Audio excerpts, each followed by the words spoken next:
six-time NBA champion, a player who has 2 3-peats in NBA, a player who has never lost an NBA championship playoff, a player who literally defines all logic. His nickname is Air. One of the greatest, the greatest of all time, Michael Jeffrey Jordan. Welcome everyone, I am ASVP. And on Netflix, they released the first two episodes of The Last Dance, which is showing, the story of Michael Jordan and the Bulls. Michael Jordan's last year, the last time Chicago Bulls won a championship, the 1997 to 98 season. I'll give you a little bit of an overview. First season, it's about, Jordan, about his rookie year. Second episode is, more about what's happening with the franchise. It's also more about Scottie Pippen. But let's get started. I absolutely love these two episodes. I'm absolutely going to love this series. Who hasn't watched it, go watch it. Whoever loves basketball, just keep watching it. Whoever thinks Michael Jordan is a grumpy old man, he's actually not. If you watch this and you know how he explains himself and everything like that, you see what an actual great leader, player, personnel, everything got to do with greatness. You can see that Michael Jordan is that. You can see his determination. You can see his strife. It's absolutely amazing. Now, we start off with, the 1997-98 season. That's going to be the last season of all these players. Michael Jordan, Pippen, all those guys, that's the last time they're going to play with each other. And then, they're going to offload everyone because they want to do a total rebuild because, everyone was getting up in age. Now, Jordan talks about it. He was saying, you have to let someone beat us, then you can go for a rebuild. You shouldn't just do what you want. And that's just his competitive nature. And it's absolutely crazy to see, this guy just wants to win, just wants to be the best. You don't see that a lot, which is pretty cool. We also get some intel about Jerry Cross. And you can see no one really likes him. The owner of Chicago Bulls says, he's a good person, this, that. But when you see the player side of it, they really hate him. You could see Michael Jordan. You can see Scottie Pippen. They're just trying to take the piss out of him. They're trying to get him annoyed. They're trying to get him angry. They're absolutely livid with him. Just because how he, just because what he stands for and everything that he does. And you'll see it in, I'm surely in the next few episodes as well as these two. You saw it. We also had, they got Phil Jackson back and they literally said to him, this is going to be a last season and that's it. You come, you do it last season, that's it. Even if you, win all 82 games out of 82, you're not going to go for one more season. Phil agreed to it, even though he also hates Jerry. We saw some things like, before Jordan came to the Bulls, they were bad and nobody cared about him. And literally, not even a quarter of the arena was full. That's how bad it was in Chicago for basketball. And to be honest, in Chicago, in sports in general. We see some stuff about Jordan. When he was in college, he wrote a letter to his mum.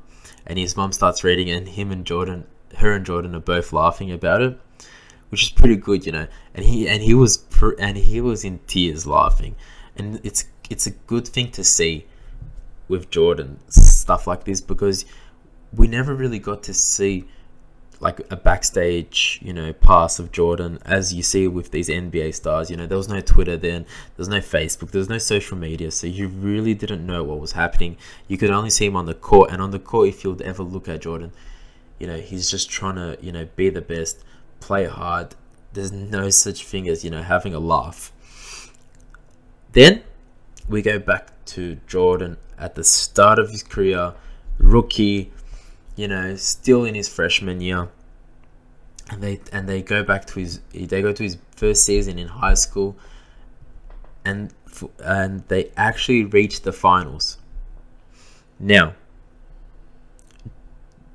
in that final, the 1982 NCAA championship final, they actually, not a lot of people knew about Jordan.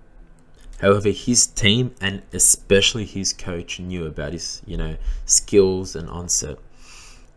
And the last play of the game, they gave the ball to Jordan, which the opposition team wasn't looking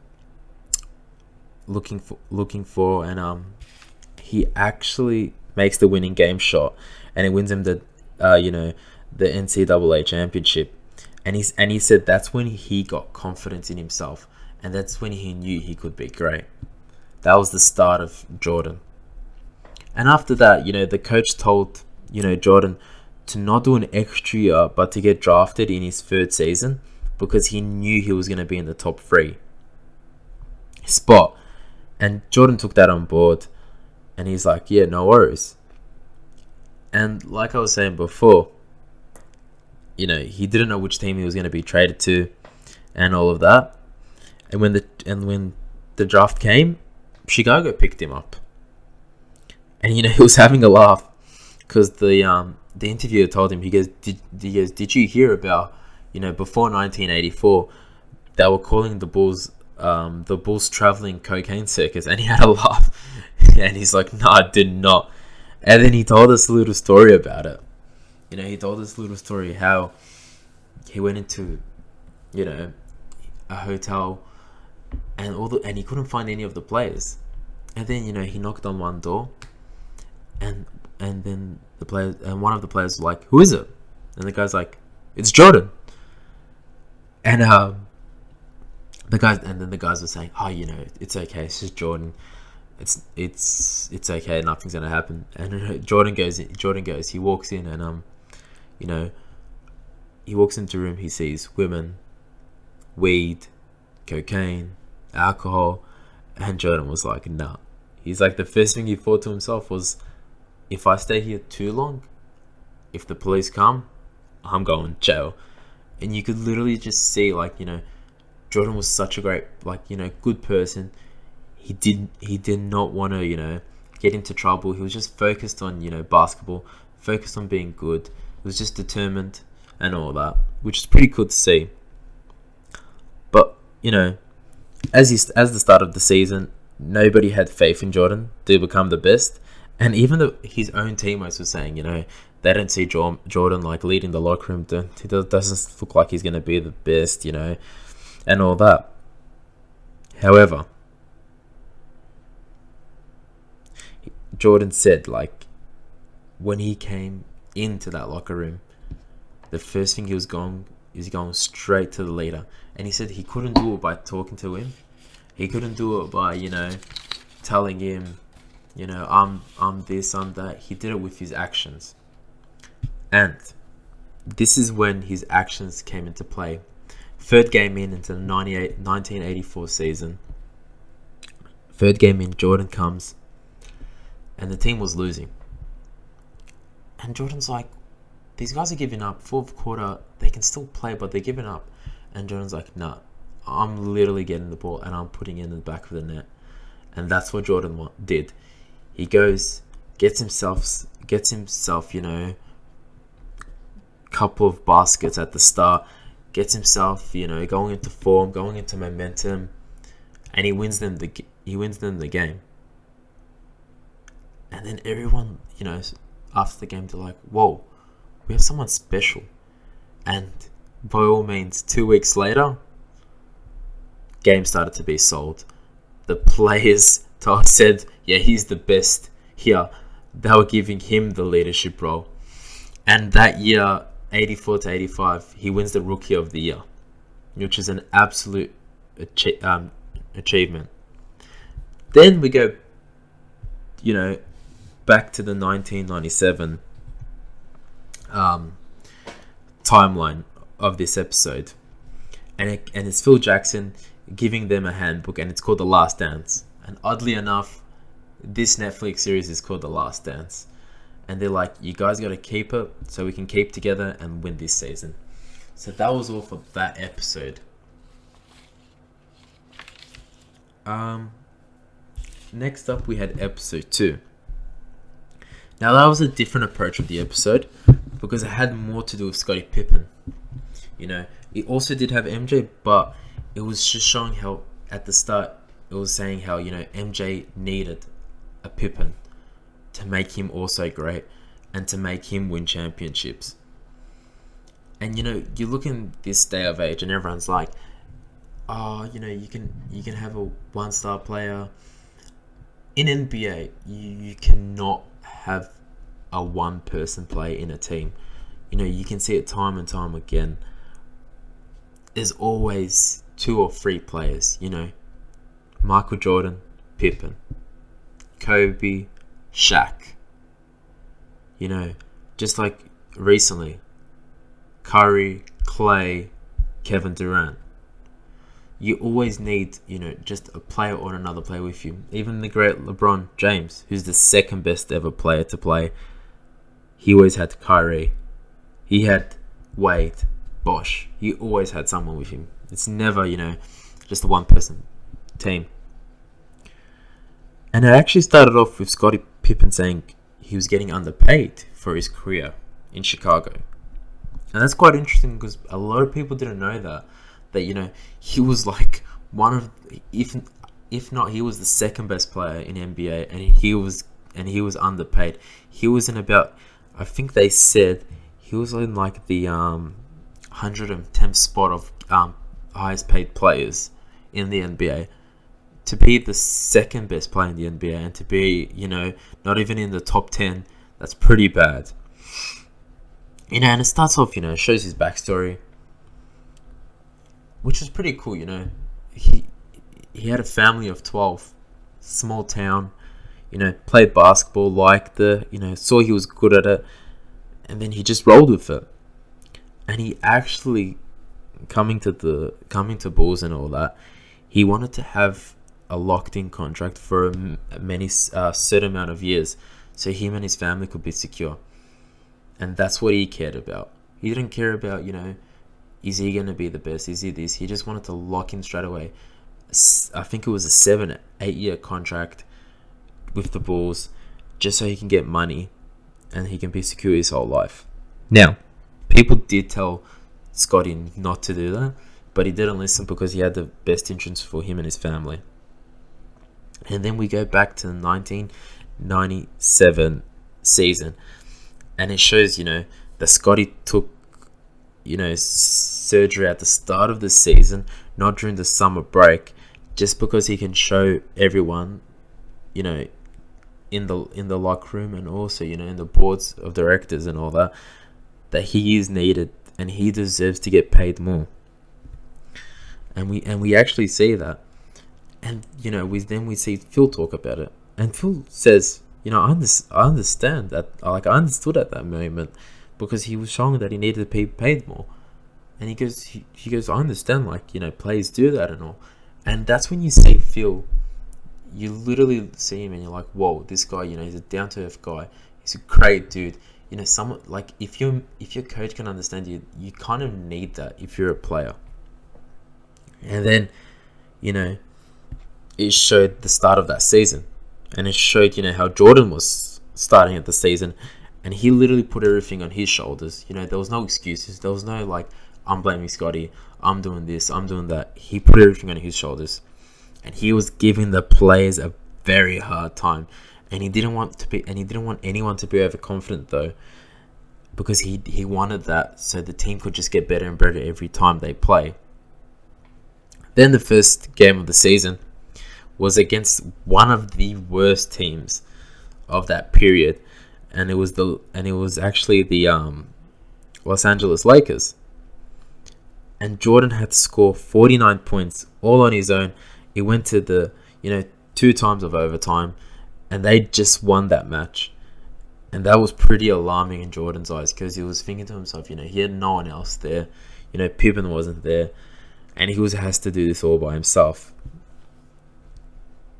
So, and then they showed a little bit of MJ. He just his competitive spirit, and you can just see how it's stemming from his older brother Larry. Everything Larry did, he wanted to do better.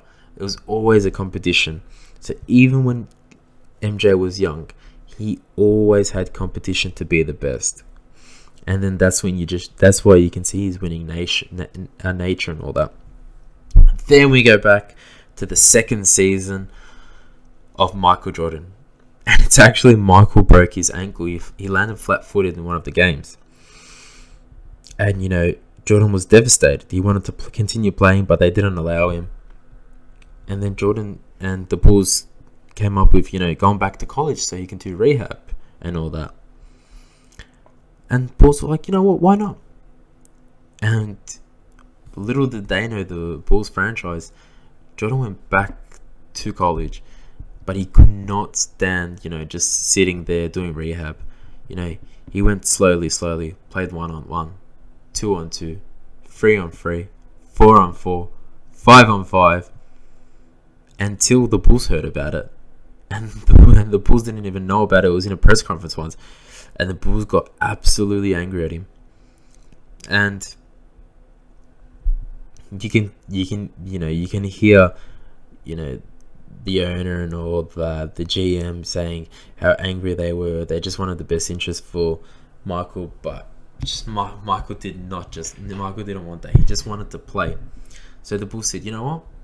If you want, come back to the Bulls and you can play, but only 7 minutes per half, because the doctor said to him, he has a 90% chance of never playing again, or that 10% chance to play. And Jordan was like, I'm going to play no matter what. And the owner had a laugh with him. He's like, Jordan, he goes, if you had a headache and I gave you 10 pills, and none of those 10 pills can cure you, but one out of those 10 pills will kill you, would you still take it? And Jordan says, depends how much the headache hurts. And they had a laugh. And I just love seeing that. And I just love seeing, someone who just loves the absolute game of basketball, as fans do, as someone does, as players do. How can you not think he's great just at what he does? Just nobody else out there, you'll be hearing it. Except there's one person as well, and it's Westbrook. And I give hats off to Westbrook. I'm an Oklahoma fan. Always will love Westbrook. And it's amazing just to see, how people, how players, everyone else, how they take Michael Jordan, how they look at him, how they perceive him, and they just try to, use it in their career, in their life. And you can't help, and you just can't hate people like that. Even though you see Westbrook hitting like 30 shots a game, probably making 20% of them, but he still goes for that one more shot. He still drives, even if he's losing, even if he's winning. That's just how competitive these players are, and you just got to give him that respect. Now,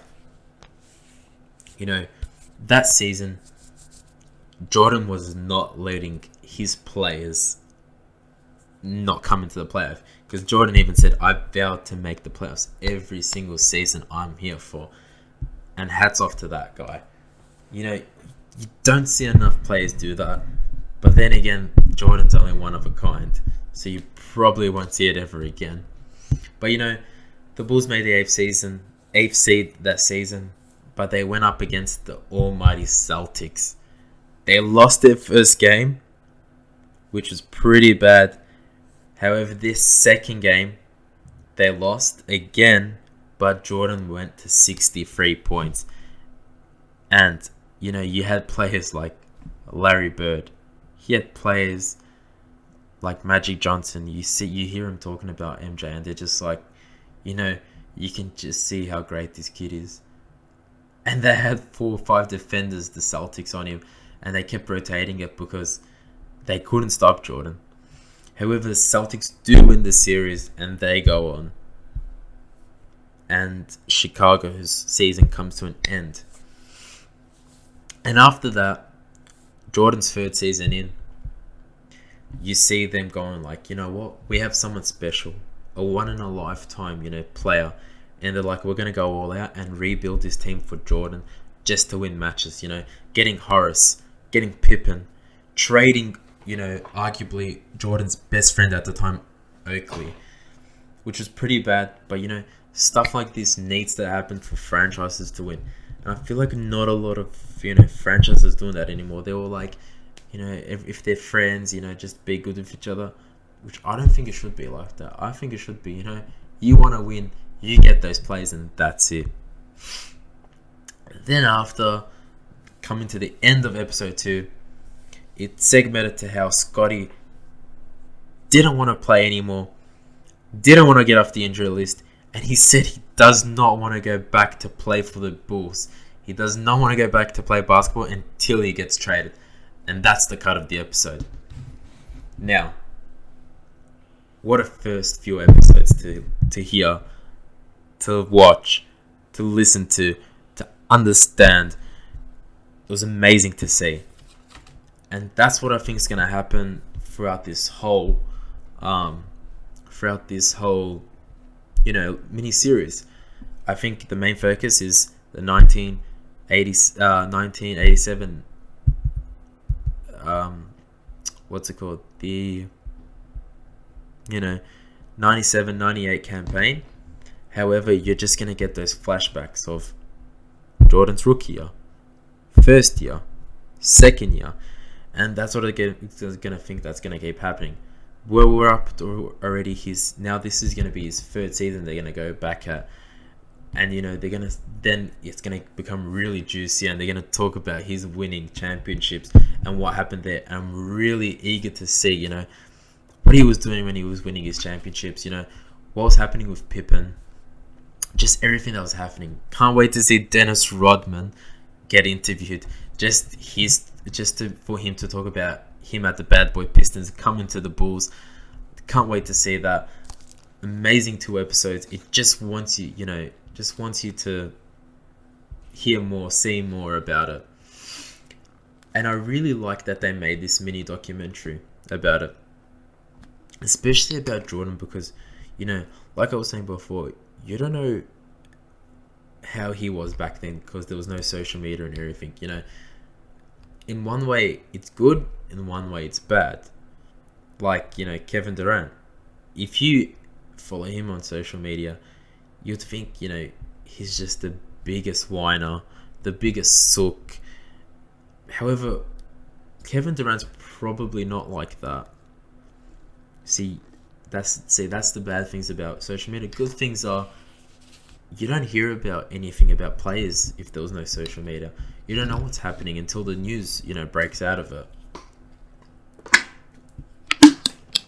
And but yeah, like it was like a real roller coaster to watch.